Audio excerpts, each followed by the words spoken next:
Good morning. Good morning. Yes, perfect. Perfect, perfect, perfect. We got it together. Let this be a beautiful live. No interruptions. Like to wait a couple seconds, a couple minutes for people to know that we are on live right now. How you feeling this morning, Jesse? I'm good. I got up early. I did my yoga. I watched the video for the holistic pet conference today. Was one of them was Tall Grass's video. So I watched it this morning while I was giving Kai a haircut, and I was like, "Aw, you guys, so cute." That is so So, awesome. That is so awesome. Send me the notes when we're finished with all this stuff. Is oh it yeah, is the I got a conference? whole. I like all the pages. Oh yeah, you're gonna have to Oh like yeah. email that.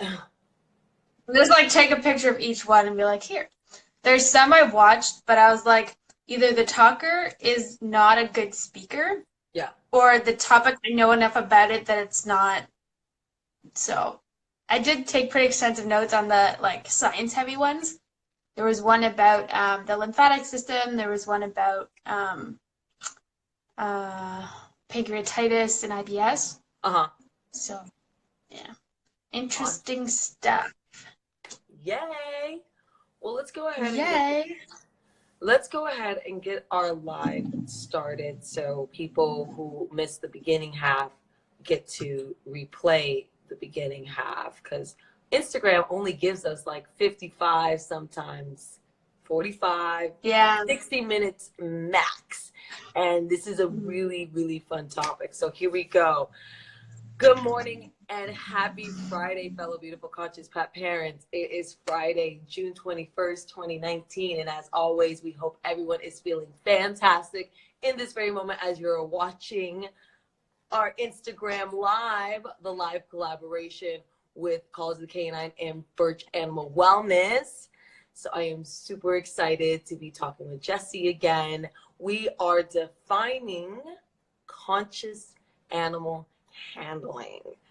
If you've been following College Canine for quite some time, you hear me and us talking about conscious pet parents, that I'm a pro conscious handler, but what does this all really mean? So Jesse and I took a moment to really crunch down what is conscious animal handling from our perspective. So the definition that I came up with is, let me find it in all my notes. In all my notes. Do-do-do, do-do. I define conscious animal handling as the awareness and understanding of oneself's energy and being capable to harness the power to remain present and balanced amongst animals. That's my That's definition. so eloquent. Oh, thank you. Short, sweet, to the point without getting too crazy Mm-hmm. because you can go super far with it. We want to keep it as Mm-hmm. simple as possible for everyone to grasp this concept. That's what I came up with. What is your definition, Jesse, of conscious animal handling? Mine's a little more long-winded, but because I have a Reiki background, it kind of gives me a different perspective, but kind of along the same lines. So for me, it's having the awareness of your own energy so that when you're with your animals, you're not just present with your body, you're present with your mind and your spirit as well. Because being able to intuit Yeah. intuit what they're feeling is so important to building relationships with them, whether they're your own animals or working with other people's animals or even just visiting your friend's cat. Like it's definitely not easy. It's a practice for Oh yeah. sure. Mhm. Consciousness and awareness is a practice, but being open to the body language is really important part of that. Absolutely. Ooh, that's a good one. That's a very, darn it. Let's get Jesse back. Let's get Jesse back. Hey, Jessie from Birch Animal Wellness. Where art thou? Oh, yes.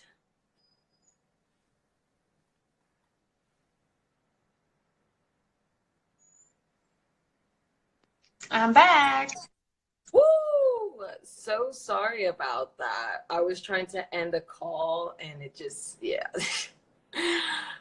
Got to put that on airplane mode. Got to put that on airplane mode. So really quick, sorry. Thank you so much, everybody. We are defining conscious animal handling with Birch Animal Wellness. Jessie was giving her definition of conscious animal handling. And what I was about to say is that I love that we get to discuss from our different perspectives, because like your definition was beautiful and it stems from your Reiki background. It stems from everything that you've done. And that's what I put my 2 cents and my experience into my definition. So the categories that we came up with as far as conscious animal handling and how it applies to everyday life, I think the concepts that we got is pretty cool. The categories that we came up with. So I got the category set up right here so we can really see on like on a physical perspective on how it all really connects. Can everybody see that? Can you see this? And it's a big board.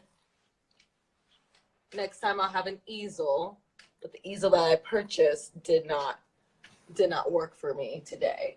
So we have conscious animal handling. Of course, we have our pet parents. And if you follow Call to the Canine, I always refer our pet parents as conscious pet parents. And we have people that work in the industry, such as Jessie and I, that understand that there's a deep connection when we are with our animals. It's beyond the physical. It's beyond the physical. And then we have other cases such as trauma and abuse, when you tend to go into rescue. And then being open to receive credible advice and suggestions. Ooh. Also, how all this bleeds into other parts of our lives. And then last but not least, giving from an empty cup. So how does conscious animal handling all connect to that? How does it all connect to that? Well, we can start off with pet parents. Pet parents. Pet parents. I feel like what makes the difference between a pet parent and a conscious pet parent is that level of awareness and understanding of oneself's energy, to be aware of like what's really going on in the reality.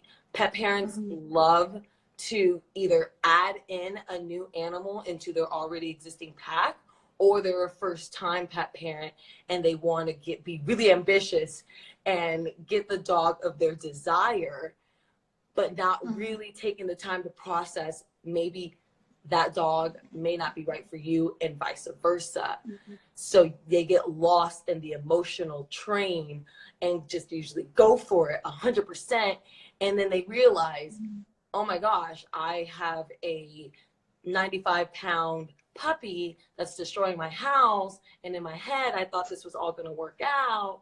But what was missing? What was missing?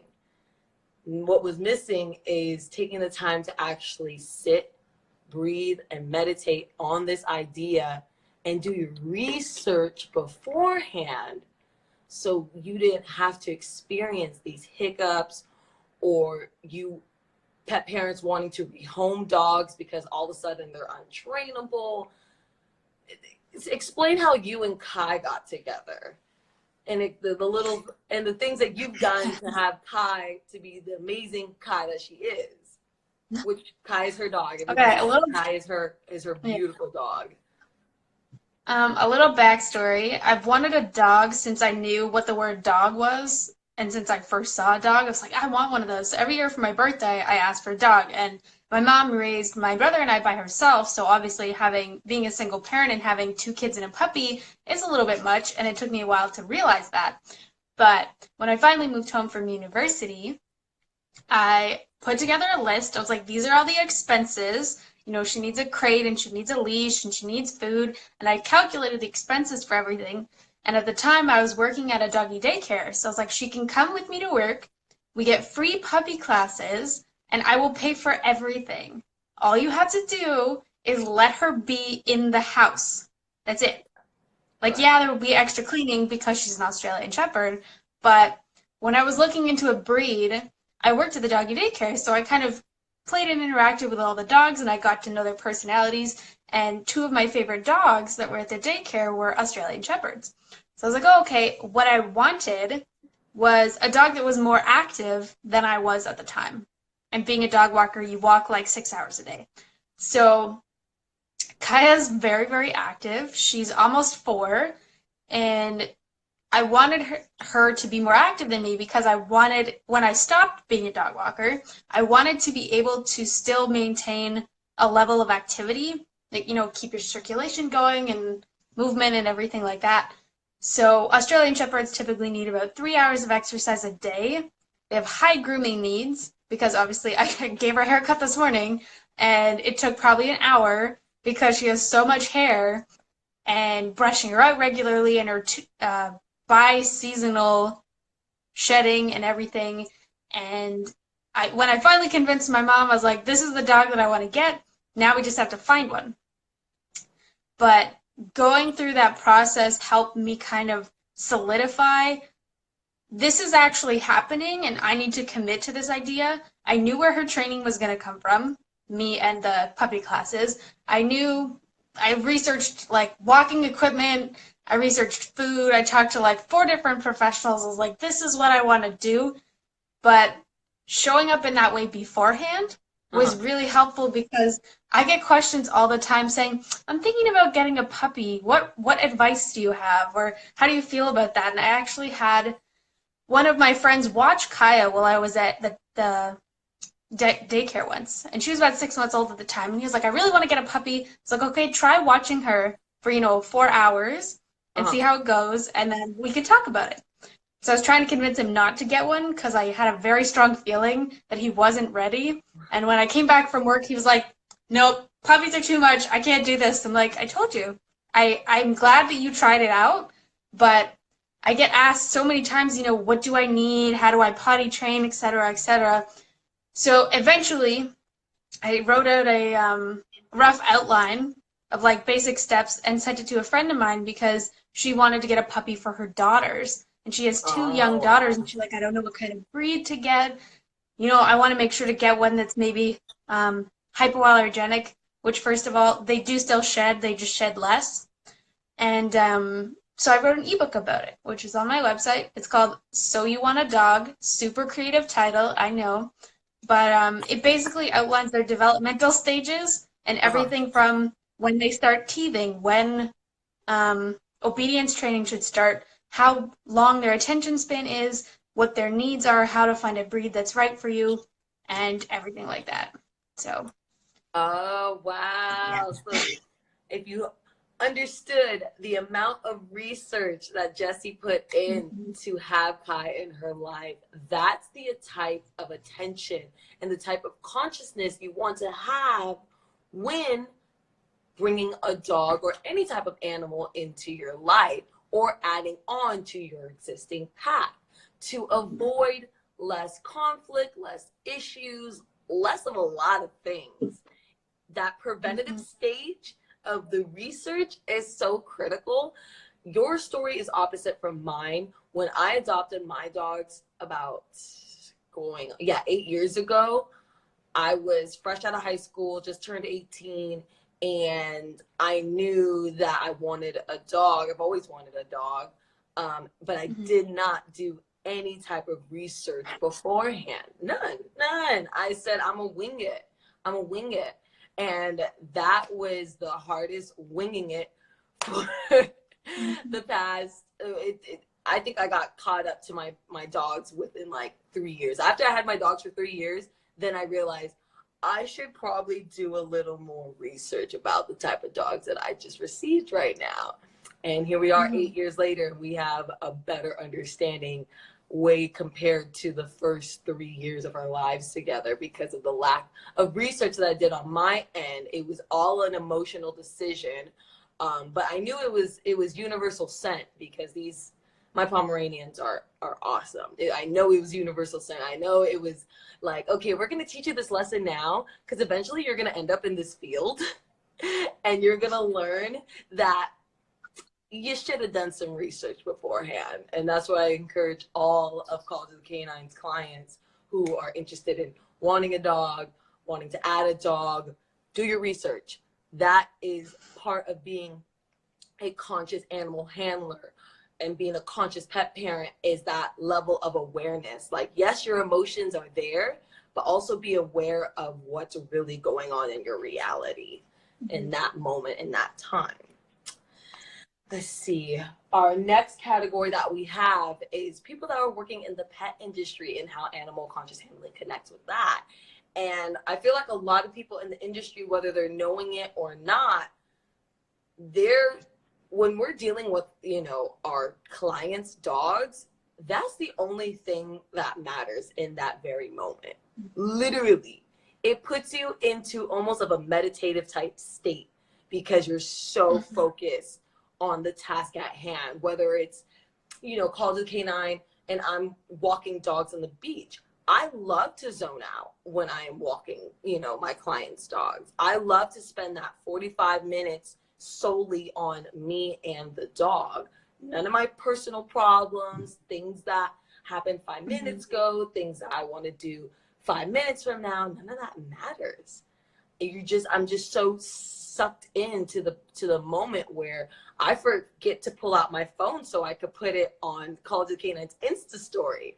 Like I used to be so lost in it where I'm like, yes, it feels so good. But of course, having College of the Canine on Instagram and I want all of our people to engage, that's when I'll pull out the phone and record and then I'll put it away because that time to me matters because that's the time I'm being paid for as well. And I have to respect that. I feel like you can relate as well when you're working with animals on a holistic manner. Like you have to put your attention because you're healing. You're healing in that moment. So explain a little how your mind works being that conscious animal handler when you are working with your clients' animals. I have a couple of tools that I use. The first seems kind of silly, but I keep a pad of paper in my car.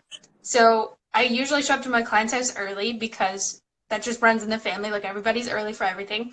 And I write down everything that's on my mind so that when I go in there, I don't have to try and remember everything. Right. Because it's written down and I can deal with it later. Right. But that way when I show up, my mind is fully present because usually I'm juggling a lot of things because you and I both, we don't have assistants. So we're kind of the jack of all trades kind of thing. Yeah. But when I show up, I'm usually in the person's home.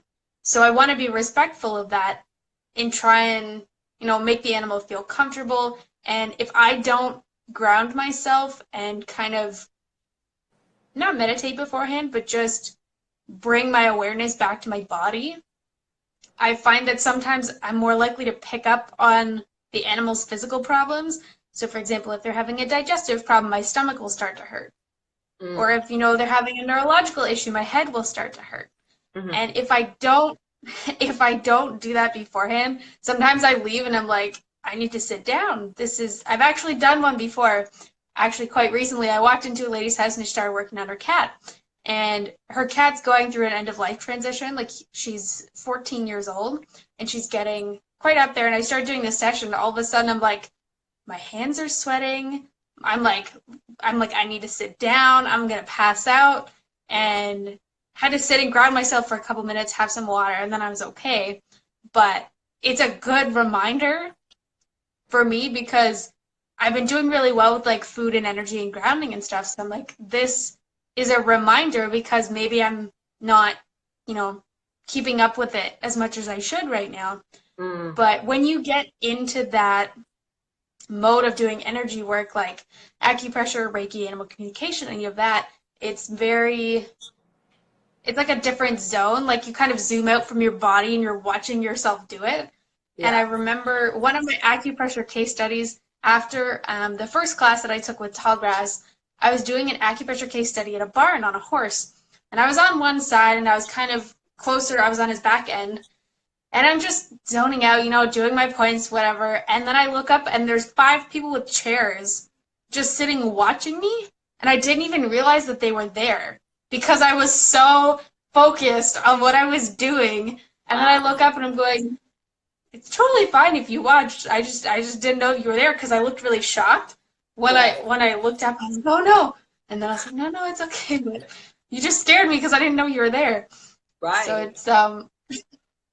it is a form of meditation because a lot of times when I do energy work, I find my mood is more consistent after. I'm very relaxed. It's a good time for me to do journaling exercises or any kind of relaxing meditative like night yoga or something like that because I'm already in that, flow state. Mhm. Wow.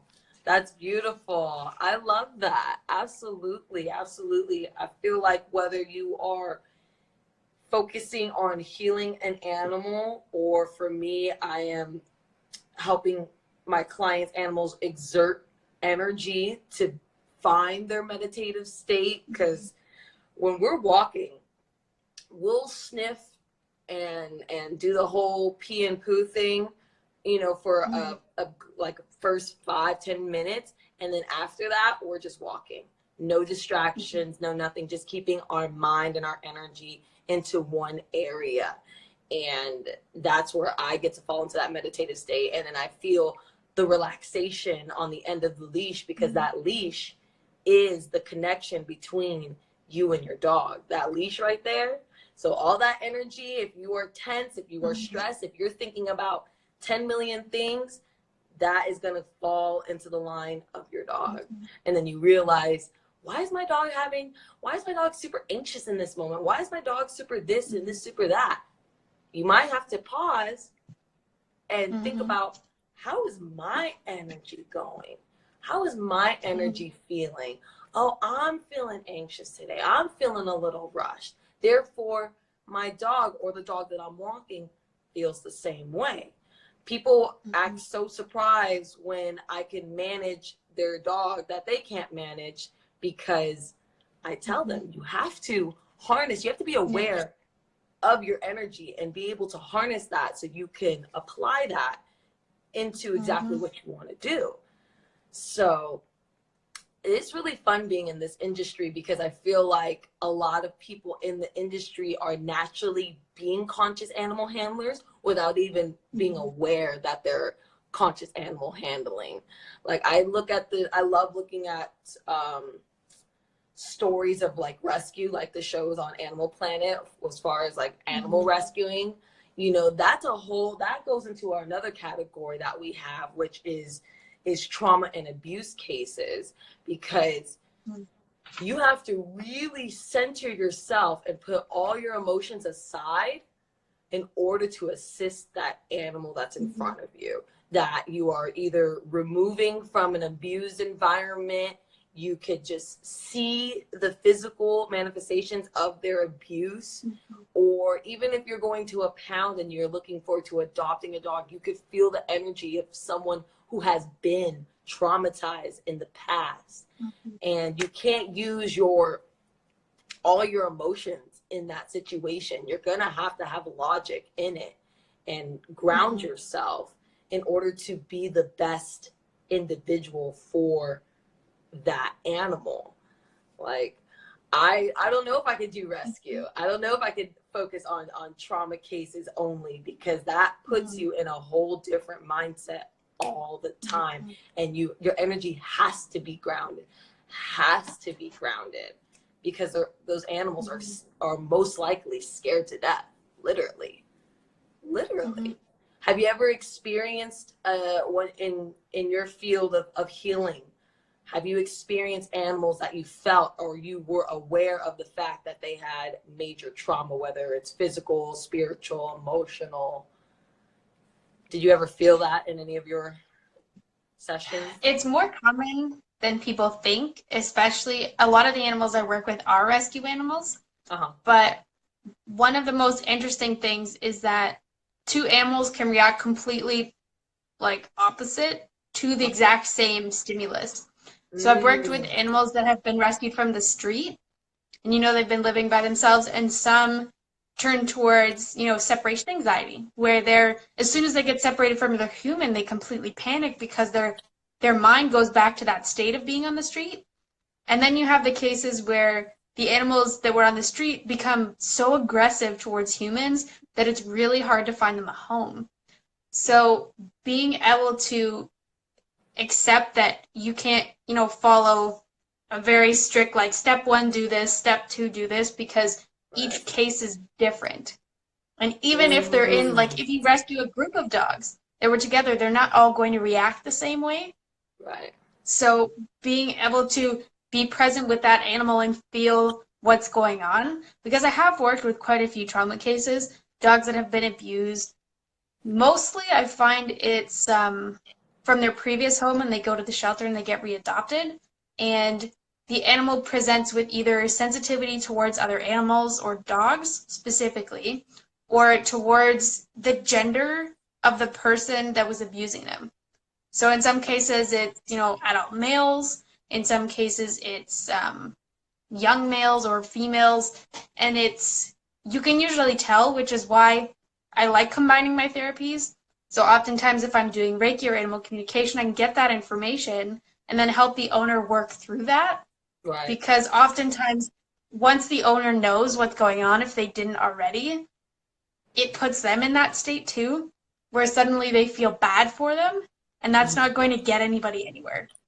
Yes, it's sad, but if you're stuck in that state of, oh, I'm so sorry for you, you're not going to move to the place of, I'm here to support you, whatever you need. Bingo. Right?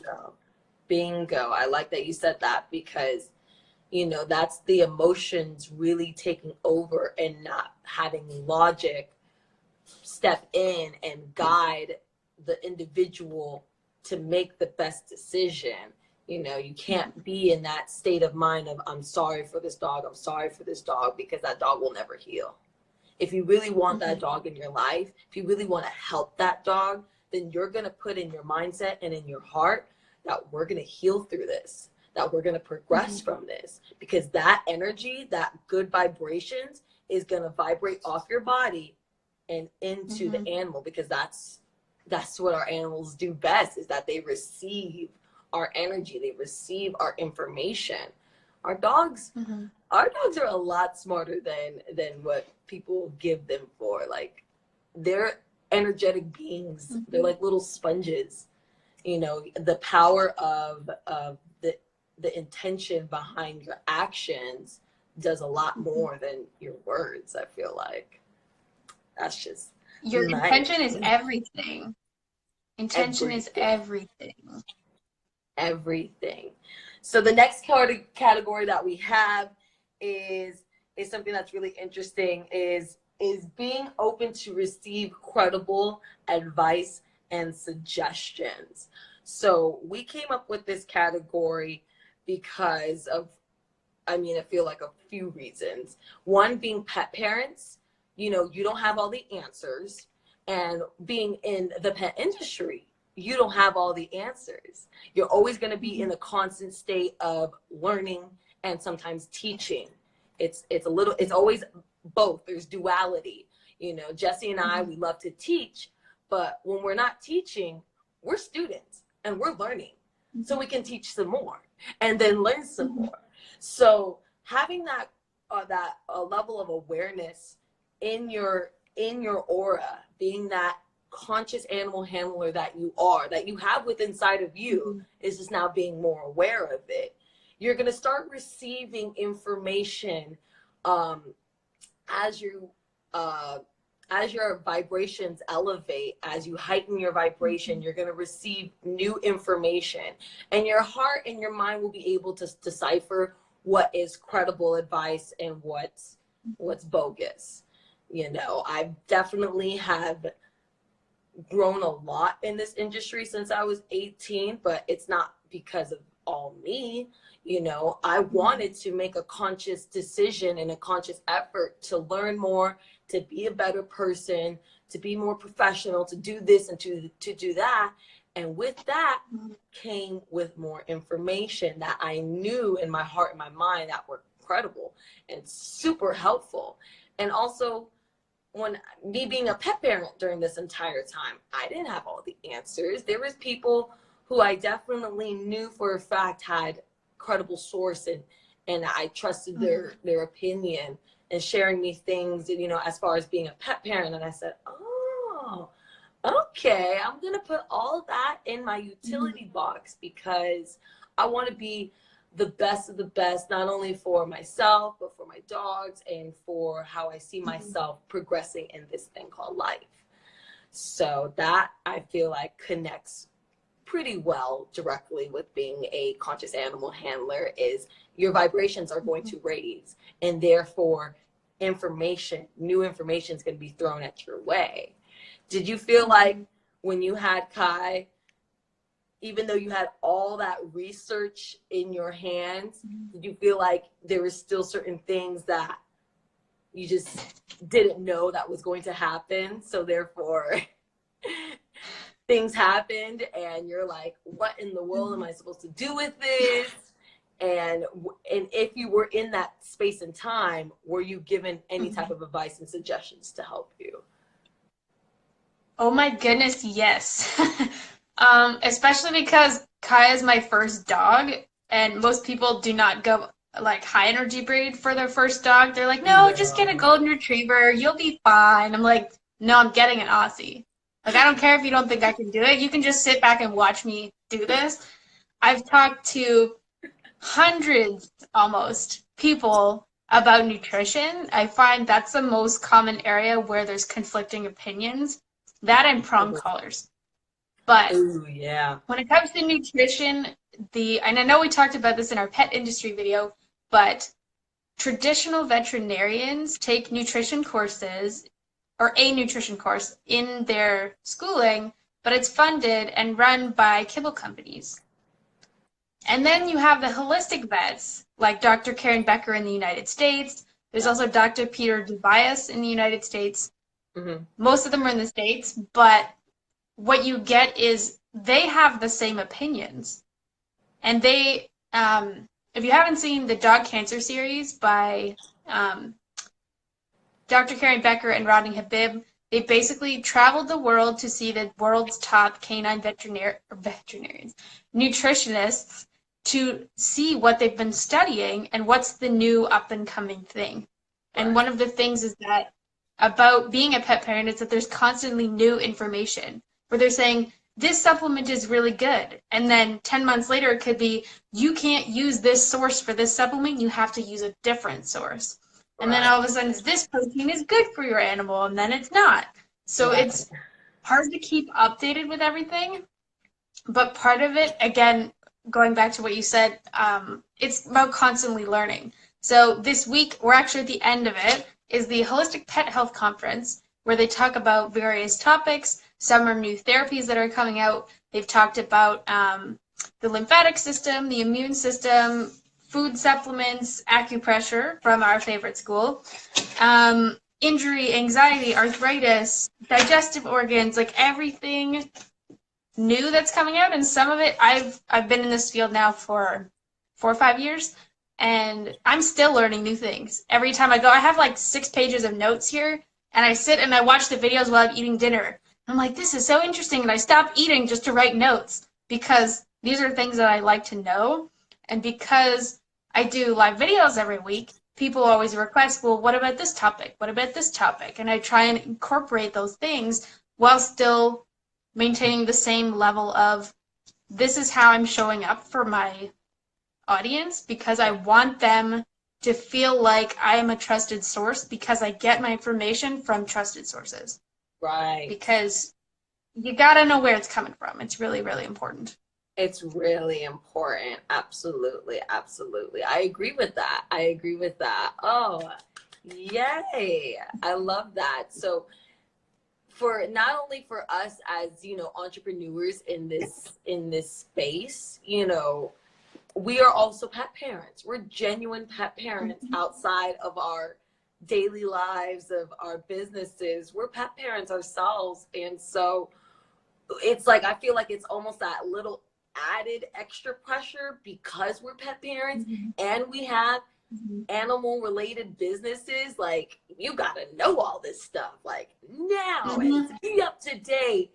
And, I feel like you and I are both similar in this area where we're just like, hey, we know what we know and we're grateful and proud of what we know, but we're also open to receive more. There's so much happening. There's so much going on. Like, it's impossible to know every single little thing. Like, in the next, like you said, 10 months from now, 5 months from now, next week, something's going to pop up that's a super this or beware of that. And Birch Animal Wellness and Call It the Canine will always do their due diligence before sharing any information with our people, because we like to know for ourselves first, because we're, at the end of the day, we're pet parents. We're pet parents ourselves. Okay, that was a good one. So our next category that we have, and I really, really like that you brought this up, is bleeding into other parts of life. So for those who are just hopping in our live, our definitions of animal conscious handling is very similar. It's that level of awareness. It's that it's that level of understanding of oneself's energy and being able to harness it and apply it with amongst animals. But you don't have to just apply that, with animals. You apply that to your everyday life. Just being aware of oneself's energy is super, super, super, super helpful on your everyday life. I'm not a mom of children, of human children, but I can only imagine how moms naturally, with or without knowing, just get into a grounded meditative state because you have toddlers, you have children. You fall into this like focus mode where you just zone in and you're very, very present and you're very attentive and you know exactly what's going on. So that's usually my best example when it comes to bleeding into other lives, is like when you're a parent or when you're out working and you're driving. I feel like applying the level of consciousness and awareness, it should be applied to everything. Everything you do has a purpose, has a meaning behind it, and the intention behind it is what's going to accelerate, the manifestation is what's going to accelerate the process of what you're doing. And where we were talking how, even something as simple as petting your dog, like, what are you thinking about when you're petting your dog? Are you really petting your dog and being present with your dog? Or you're thinking of like how you were so pissed off about so-and-so and that person that cut you off, and that energy is bleeding into your hands as you're petting your dog. Like, I wouldn't want to do that because I wouldn't want somebody to do that to me. So having that level of awareness is a practice, like we said earlier, but it does affect and bleeds into every part of your life, everywhere. Have you noticed a change in your schedule and your habits now, having a business, having a 4-year-old beautiful Australian Shepherd? Do you feel like there's a level of awareness that has come forth and that is growing every day? I would have to agree wholeheartedly with that, because for me in the last probably 2 years or so, I've done a lot more work on myself. And we talked about this in our last video about being young women entrepreneurs. But when you have all the pressure on you, you have to be able to take care of yourself. but it comes down to when you're more aware in certain parts of your life, like being a pet parent or what you feed your animals, what you feed yourself. I've been vegan now for almost 7 months, and I'm more aware now about what I'm putting in my body. I'm more aware every time I go to the grocery store. I'm like, what types of consumerism am I supporting by buying these products that are, animal agriculture related, or there's overuse of plastic on all of these things. It makes you more aware of these things. And even when it comes to purchasing things for your house, when it's like, do I really need that 14th item that's identical to the things that I already have? In the entire year, since January, I've bought 3 pieces of clothing. One was a birthday dress, so that one doesn't count because that's, birthday. But 2 other items of clothing the entire year. I no longer have a dresser because I didn't wear any of the clothes in it. So for me to be able to free up that space, this is my bedroom, but it's also like my office temporarily because I don't have another room yet. So the energy in this room has to be high at all times. So whether it's, smudging the room, opening the window, having plants. I have this lovely big plant here. I have another one in front of me on my desk because the plants thrive in this room. When you bring them in here, they grow really big. So my mom sometimes switches one of the dying ones into my room. So it slowly grows bigger and then she switches them back. But just being more aware of all of these things, it means that you have to, take care of every aspect of your life, and it's very overwhelming. But just kind of trying to do one little thing at a time. So instigate one new habit. Like this month, I want to drink more water every day. So you start, fill up a bottle of water at the beginning of the day and try and finish it by noon and then refill it. Mm-hmm. Or something like, I want to get more exercise. Great. Take your dog for a walk every morning before work. That's an easy way to get more exercise, spend more time with your animal, and get that circulation going and everything to help fuel the rest of your day. I could rant about this all day, so I'm gonna cut myself off there. Yeah, I love it. I love it. No, and what I want to point out, what you said, which is so important, is the energy in your space, in your home. Mm-hmm. It makes a huge impact on not only yourself but your animals as well. And mm-hmm. keeping a level of high vibration, plants, saging. I have crystals all over my place. That's major key in my opinion, because you want to be able to come to a place where you could recenter yourself, recharge mm-hmm. yourself, and your animals should feel the same way.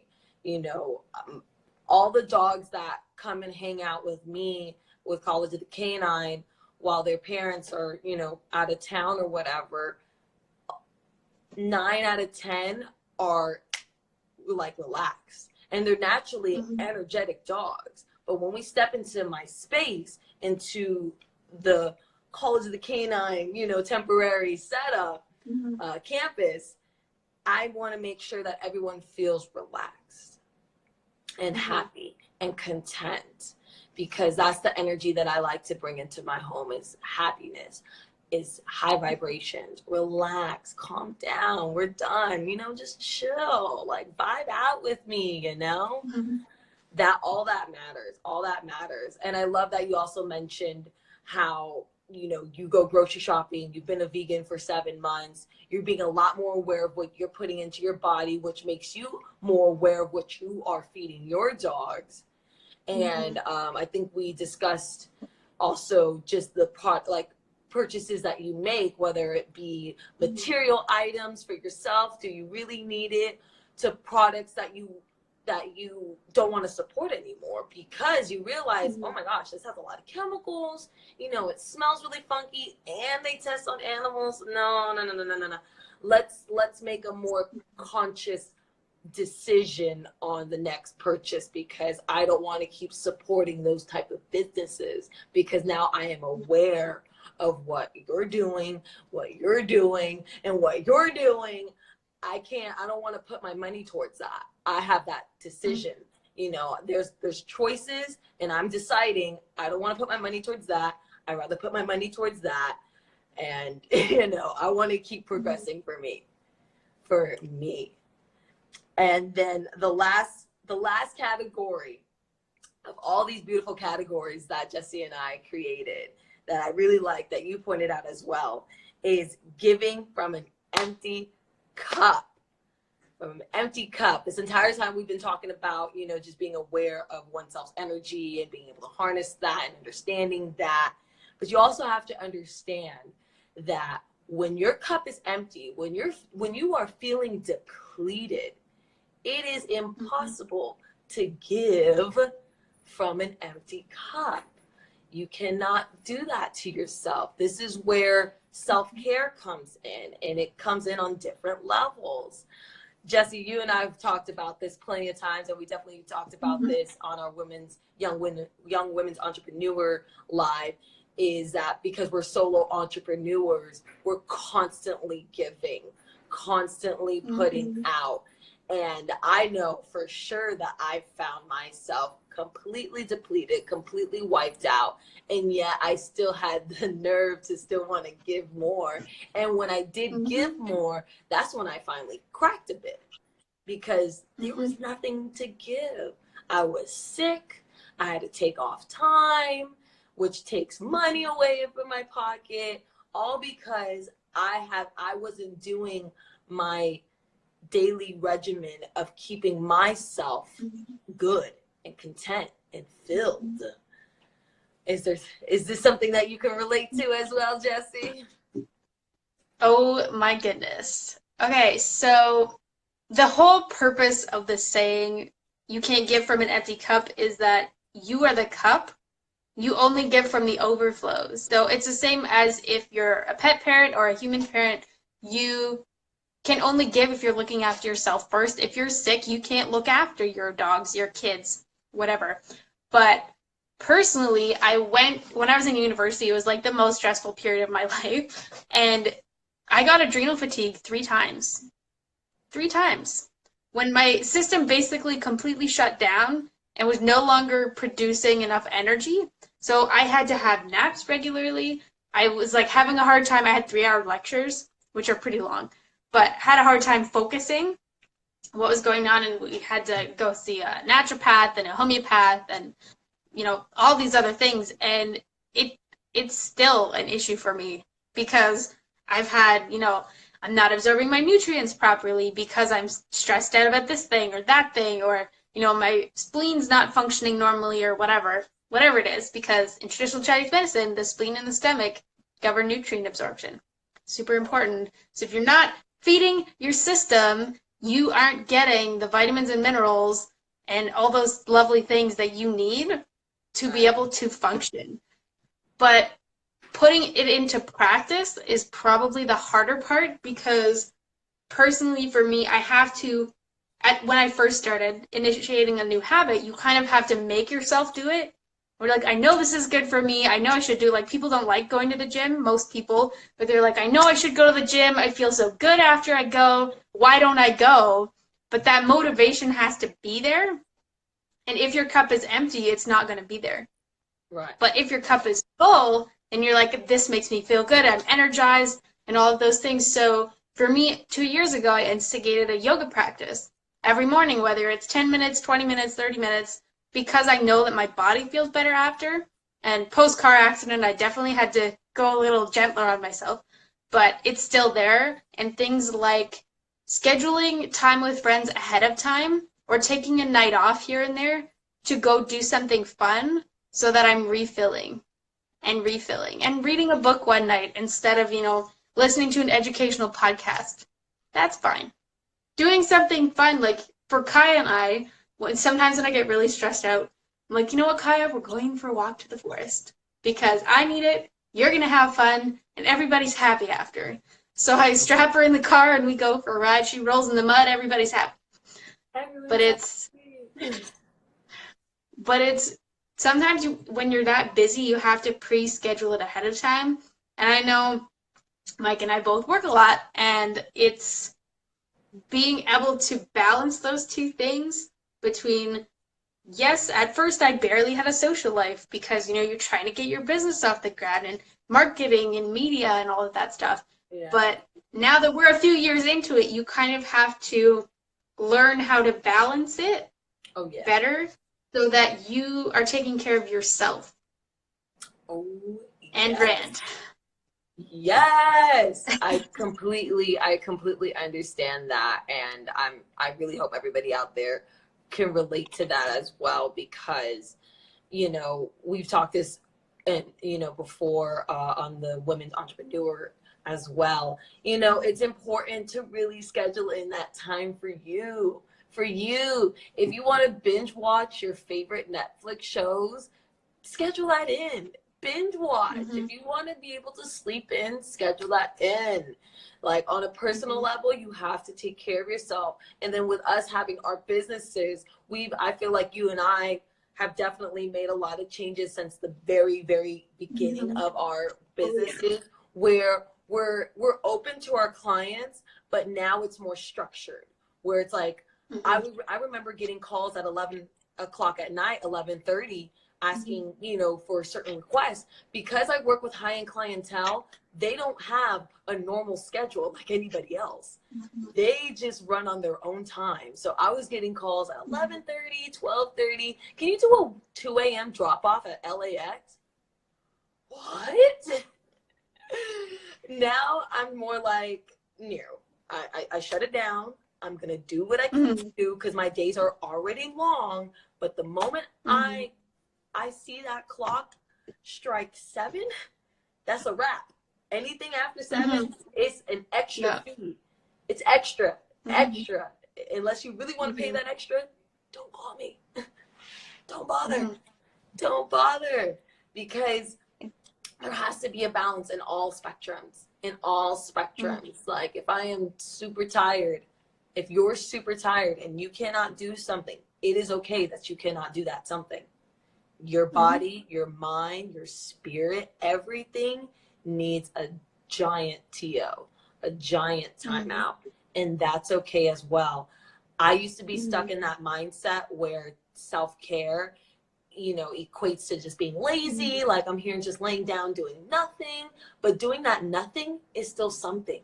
It's still something productive.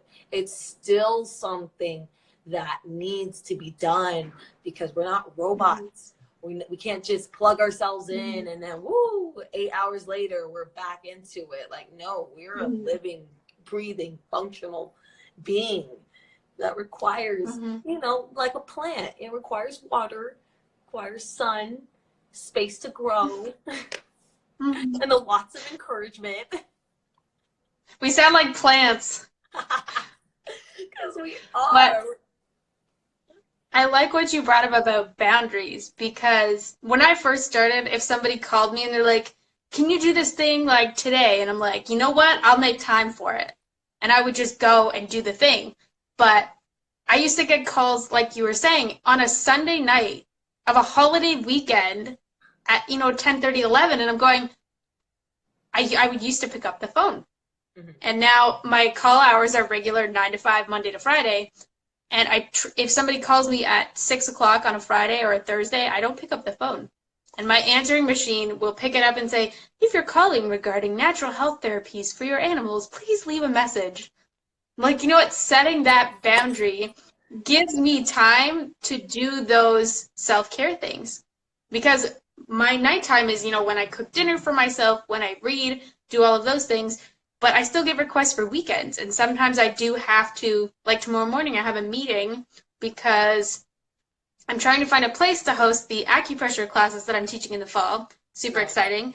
But our meeting was supposed to be on Wednesday, and she postponed because her daughter had to have the doctor's appointment. And I said, okay, I can do Sunday, but the meeting has to be over by noon because that's my weekend. Right? Like, this is now. But it's still a priority for me because you still have to get things done. But being able to streamline those things, because we're not companies that have, customer service staff and everything that can answer your things, you have to set those automatic responses sometimes where it's like, I'm not at the office right now, but as soon as I get back, I'll be happy to answer all of your questions. And it's the phone voice, right? And it's being okay with saying no. Yeah. Sometimes because I've had people say, your prices are so great, they're very competitive. And I've had other people say, well, your prices are too high, and this person here charges this, so I'll come see you, but only if you charge this price. And I said, I'm sorry, those are not my prices. Boundaries. Oh, Because I know what my time is worth, and I know all the training that I've taken and the years and years of things that I've done. And the people who are going to show up for my business are the people who are willing to pay full price, or if I'm offering a discount or whatever. But oh, only when I say that I'm offering it. Like some month, if it's like senior pet month, like if you have a senior pet, you get 15% off your first visit or something. But gotta support those seniors. But just to be able to show up honestly for yourself and set those boundaries sometimes is really hard, because I think you are this way too, but we're people pleasers. We just want to make everybody happy so that, they say good things about us, but sometimes they'll respect you more if you say, no, I can't do that. yeah. And being able to admit when you don't know something or can't provide something Oh, yeah. is another big part of that. Oh, yeah. That's that level of consciousness and awareness where Mm-hmm. it's okay to not know it all and being able to admit Mm-hmm. that you don't know it and to Yes. say no when you can't do it. It is okay. And yeah, we're both people pleasers. I remember in the beginning, I was that yes girl until one point Mm-hmm. I had to say no. And my clients were a little shook. And I'm like, I'm sorry. Mm-hmm. You've seen my loyalty. You've seen the dedication from Call to the Canine and myself. But I have to say no. And it felt Mm-hmm. good. I'm like, it felt It good. does. And it wasn't out of hate, out of spite, out of nothing. It was just to Mm-hmm. set that boundary for myself. Mm-hmm. Because you can get lost in just giving yourself, and here we Mm-hmm. are with an empty cup. The whole point is to have yourself, the cup, filled so Mm-hmm. much where everything that overflows, that's the part that's being given freely, Mm-hmm. because you're always replenishing yourself, you're always taking care of yourself. So isn't that interesting, you guys, how we came up with all these categories just out of conscious animal handling? We just started talking, and then we're like, oh, wait, but this. Oh, wait, but that. And With then, that, with that. So like, next time I'll get a better easel. But like, I literally drew out this chart right here to really showcase how we're just all connected to it all. But we were about to wrap it up. We were just recapping everything that we were discussing on this beautiful live about conscious animal handling and how it connects to being a conscious pet parent, how conscious animal handling connects to people who work in the pet industry. It works with trauma and abuse cases, being open to receive credible suggestions and advice, how it bleeds into other parts of life, and how it stems from giving an empty cup. And then you can see how everything else pretty much has a connection as well, from pet parents, people who work in the pet industry, trauma abuse cases, being open to receive credible advice, bleeding into other parts of life, giving from an empty cup, being that pet parent. All this, it literally connects all together. It all matters.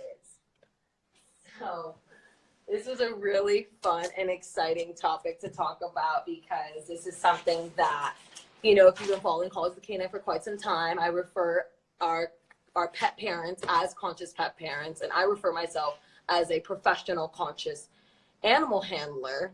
So it was really fun to being able to define conscious animal handling from both of our perspectives, because we're both pretty intuitive people, not to toot our own horns, but we have at least a level of awareness that, okay, that's cool that we are here, our vibrations are high, and we know that we can always take it higher. That's the beautiful part about it. Some people are content with where they are, and that's cool. And others, like ourselves, just want to keep elevating and share the knowledge on the way. So, any last words before Instagram wants to turn us off again? Before we get shut down for the third time, yeah, I think it's becoming more popular just because people themselves are, the trend of mindfulness is a thing right now, especially because life is becoming more and more chaotic. People want and need that grounding, and they're trying to figure out what habits can I instill in my life that will bring me that. But then they start to associate more with their pets, and I have a lot of people that contact me and they're like, I've tried, chiropractor or massage for myself. I was interested, like, how you got into what you did.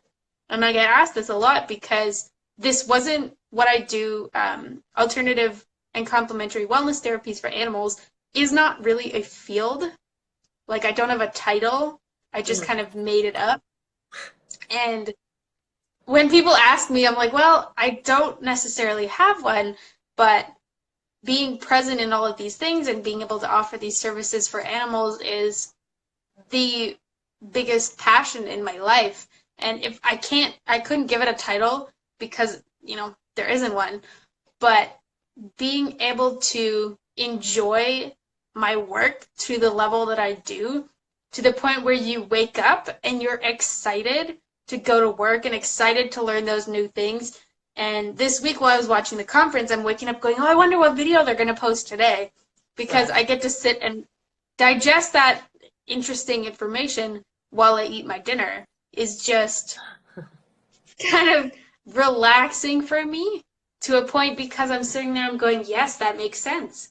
Yes, that makes sense, because they're talking about this new wave of wellness. Right. And this new wave of taking care of your animals the same way you take care of yourself. So I like where the trend is going, because I have to explain my therapies less because people know what they are, which is really, really amazing. But there's lots of resources out there. And I just want to say, if you're looking for like a podcast or a self-empowerment book or self-improvement book, don't hesitate to look some up on the internet, because I've read so many. And I'm watching or listening to a podcast right now, and you can learn so much just from having that in the back of your mind. Mm-hmm. So alternating maybe sometimes from music to an audiobook or a podcast can sometimes just keep you in that vibration while you're going through your day. Yeah. I got a little heart, so cute. Thank you so much for the love, you guys. Instagram and us, we have our technical difficulties, but we always do it with a smile, because Jesse and I are super passionate when it comes to talking about animals. Like, we could literally, we already discussed behind scenes that one day a podcast is really gonna just launch, because we just need to keep talking and talking and talking about everything. And we could do that. We can literally do that. We have the capability, the knowledge, and the passion to just do that. So I want to thank everybody so much for hopping in on our lives, because there was more than one that was taking place, to define conscious animal handling with myself, called the Canine, and Jesse from Birch Animal Wellness, representing Canada. So we are collaborating once a month with a brand new subject every time to share with you guys our perspectives, 2 young women entrepreneurs in the pet industry, trailblazing through, because we are going to make a significant mark in the industry, the both of us. And she's taking care of Canada, I'm taking care of America, and then next the world. That's it. That's it. That's just it. That's how I just see it, So the words are powerful, you guys. Once it's out in the universe, it's out in the universe, in creation. So I want to wish everybody an amazing, happy Friday. It is Friday for whoever it means to somebody, because I'm working this weekend. So it's like almost a Monday again. But what's work when you really enjoy what you're doing? You know what I'm saying? That's the beauty of our positions. Like, is it really work?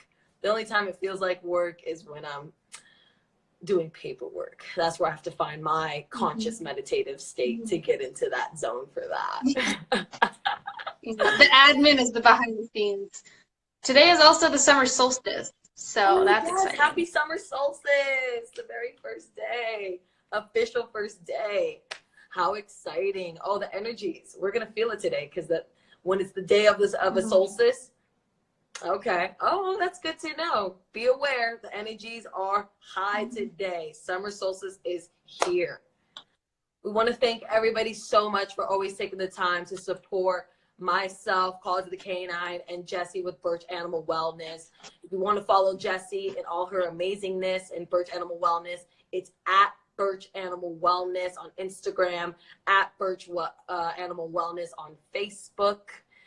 And she has a website, birchanimalwellness.com. So until next time, Jessie, beautiful people, beautiful, conscious, fellow, just amazing pet parents, have an amazing Friday, and we'll see you again next time. Bye, guys. Bye.